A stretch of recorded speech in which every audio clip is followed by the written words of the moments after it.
Hello friends, Iniya சீரியல்ல அடுத்து என்ன சுவாரஸ்யமா நடந்துச்சுன்னு பார்த்தீங்கன்னா, நம்ம இனியாவை பிடிச்ச பீடை எப்படியோ ஒழிஞ்சிச்சுப்பா. அது எப்படின்னு பார்த்தீங்கன்னா, நம்ம நல்ல சிவம் வாயாலேயே அவளை வெளியே போக வச்சுட்டாங்க.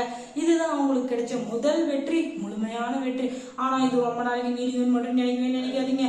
ஏன்னா என்னைக்கு இருந்தாலும் அது அமுதம் வந்துக்கிட்டு, அண்ணே நீ இல்லாம என்னால இருக்க முடியாது அண்ணே, எனக்குன்னு வேற யாரும் இருக்கும் அப்படி இப்படின்னு ஏதாச்சும் ஒரு சீனை போட்டு சீக்கிரமா வீட்டுக்குள்ள சேரதான் போற.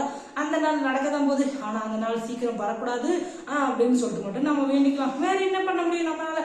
ஆனா வீட்டுக்குள்ள வந்தா கண்டிப்பா யாழினி ஒழிச்சு கட்டுறது கன்ஃபார்ம். ஏன்னா யாழினி மேலதான் மொத்த போக்கஸ் இருக்கு. இளங்கோ மட்டும் கல்யாணம் பண்ணிட்டா அதுக்கப்புறம் எந்த பிரச்சனையும் இருக்காது. ஏன்னா இந்த விக்ரம கல்யாணம் பண்ணா கூட அவன் வெறப்பா இருந்துட்டு நம்மளை தூக்கி போட்டு மிதிக்குவான், கோவம் வந்தா.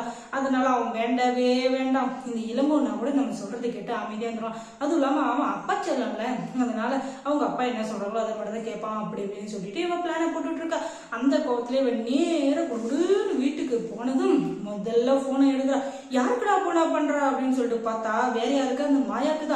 அந்த மாயாவே ஒரு கேக்கு மாதிரி, அந்த கேக்கு மாதிரிக்கு போன பண்ணி இவன் இந்த விட்டு லப லப லப லபான்னு குழம்பிக்கிறான்.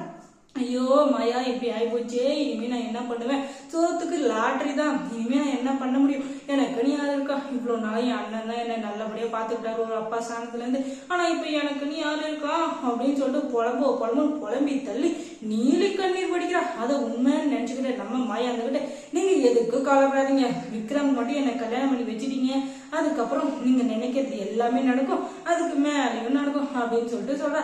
ஆமா அது வரைக்கும் நான் உயிரோட இருக்கணும்ல அப்படின்னு சொல்லிட்டு இவ சொல்ல, எல்லாம் நடக்கும், உங்களுக்கு தேவையான எல்லாத்தையும் நான் பண்றேன், ஆனா விக்ரம கல்யாணம் பண்றதுக்கான எல்லா ஏற்பாடையும் நீங்க பண்ணுங்க அப்படின்னு சொல்லிட்டு பயங்கரமா ஒரு இதை விட்டுறா.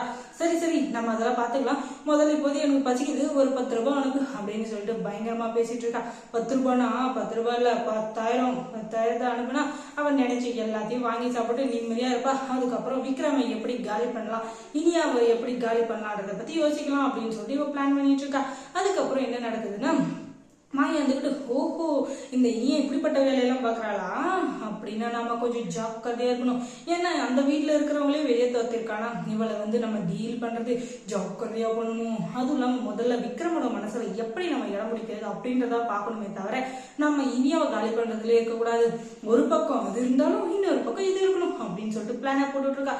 இன்னொரு பக்கம் அந்த சிவனா நீங்கிட்டு உண்மையை சொன்னானா அப்படின்னு சொல்லிட்டு பாத்தீங்கன்னா சொல்றதுக்கான வாய்ப்பு கிட்டத்தட்ட வந்துருச்சு. ஆனா அவனை எமோஷனலா பிளாக்மெயில் பண்ணி தான் வர வைக்கணும் அப்படின்னு சொல்லிட்டு சூர்யாவும் அந்த விக்ரமும் பிளான் பண்ணியிருக்காங்க.